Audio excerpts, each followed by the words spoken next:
Maruoiba Manipurgi, Hosuzi Ladiba, health keep Matangani, Maru for me, medical institute, Oidiba, 𝐍𝐿𝐻 specialist, Amasung, laboratory, Wathok, High Court action taken report, Amasung, Award Passing Mensinaba, Pakat Pataboxing, roadmap report period Nabukangan Crab for Mukagao Habatarosa. Or the film city Kogi, Hosuzi Miamgi, like the light about Manipurgi, Sen Topa. Miam the giddy slide of a machine here, Yambanina Sigumba, Langaki, lying sensing here and forgot Pumtota, Avataza, Sigi Yori Power City Kogi, don't issue Mamma Teneriba, or from Chikama in Beru abuse. Mangsa 𝐍𝐿𝐻 Hypa, can say medical institute as well as hospital. Say, I could give Manipurgiti Yam Namaruiba. Adumba hospital money, institute money haitare. Mashi mana equity Manipur society, Manipur Miam is the Piriba, Magi service, Magi contribution, mana can see Adugaman Mamal night day haitare. Yam Satina, I want to target Piaba, Adumba, Akano money. Adubu, live activity, cannot say. Canada, Manipur that lady Shumaina public hospital of Haitareko, Achoba hospital, Anika Labazida, Rimska, 𝐍𝐿𝐻 state site Lazaba Haitareko. Other Rimsna Maki can get center gi, cannot have finance Makada Labani, center gi, cannot Labanina.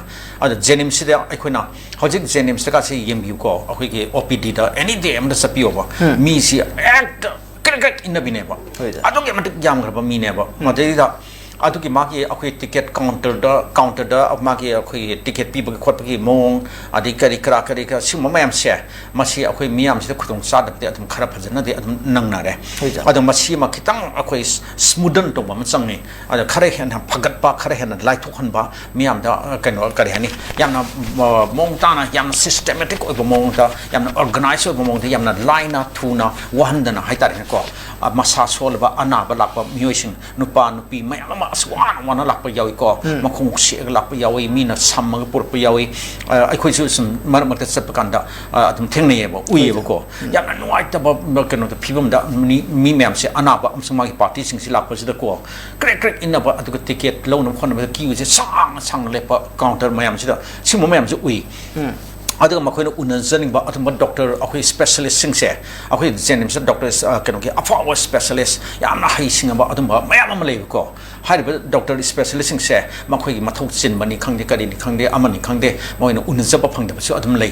Makoi high but to the Taba, Adumanu with the booty, Aduma doctors into Yamna, Makoi Adam Unapangi. Adabu, Hariba, Aduma can get specialist, super specialist sings here. Makoi, Moina Piba, Yang, the Banki, OPD Daming, the young dear. Matamse, I don't mean it. Takatna Yamba Haitarene. I don't know. I do Matamda, a quick Miam Sigi Person Party Singsi, Ning Makai, Karaka, Hecting the Banate. I don't assume people Kase, Yang Harga, Sigi, can see what 𝐍𝐿𝐻 Pubi, Pai Birba, a quick Maru over Todang, Lubi, Lusin Basina. Kadai the come down, improved with the gay Habasima, Mashima Kara, Yang Haitare. I do high but see Sigi 𝐍𝐿𝐻 Kanaki Makada Libano, I could state government key, Makada was the society run to Haitare. Society man manage obani the high society masidi kanana head obno chief minister na kano to bani haitare mana akoi yingsin ba mana makuk ibani haitare aduna adagi amuk akoi states ki magi economy finance ki kano so phibam ji phatabani na ngasagi awat pa mayam ma lein hairisi adune ba aduna state government na mana ma kano ta akoi kano da phibam to pa I mean pbb ba ya ba magi kano si funding je fund je adum ekta thak thak pithop chungam daba adu pin was late ba haitare ne aduma mayam dana maram oidana masri adugumba awat pa mayam si lak pa ne ba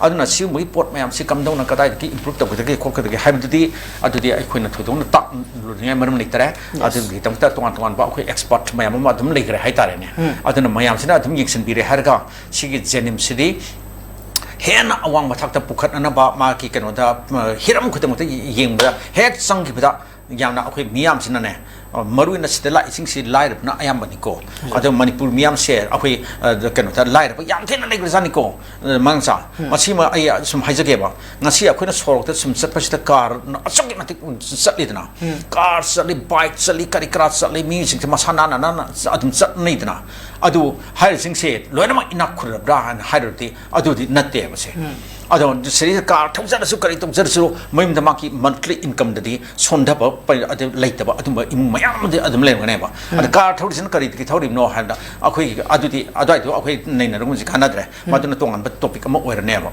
अदुना असमाना लेयबको अदु अदुना सिगी जेनिम साइब hospital से लाइब मी मयाम से अयामना लाइरब गाक्तनी अव private hospital the चपंगमदबा अदुम मी मयाम लई private hospital से अपप मयाम लेरे हजि सिगी कनोदा सजिवादा the नौना the थोरक लिबा सिगी कनोजे बाबिना अखोई मल्टी स्पेशलिटी हॉस्पिटल गाजे अस मसिद के नाल लिबा खुद नान अदकी मसिद लेबा डॉक्टर सिंगाजे पूरा कनो गाक्तनी हाइतारे ने को अखोई स्पेशलिस्ट सुपर स्पेशलिस्ट गाक्तनी हाइतारे अदु असिगुंबा अदकी सीज हॉस्पिटल लेरी रास मेडिसिटी लेरी अदकी अटोप लिटल क्लिनिक लेरी करी कर अस याम लेग्रे हाइतारे प्राइवेट हॉस्पिटल मयाम म पैंगे लेदना अदु हारे सिंग प्राइवेट गाक्तनी नमस्ते सपजे लाइब मयाम सिन सपजे पैसा दे खरगदि लोइन तिंगिदना अदु ngasa जेनुस ते सुपनगी लुपा तारा ना अखोई टिकेट अमा कअगा मदे ते येंगजबनिना असिदै से मी मयाम से लोइन लाए ब लाइब मयाम से अदुना सिउमगी अखोई पेशेंट मयाम से के मियाम से के येंगबिरि हारगा ngasa ge जेनिम सिबु पुबिरिबा मागी अथॉरिटी सिंगदुना कदाइ द इम्प्रूव कमाइना करि तौरे हारगे इम्प्रूव तौसिगे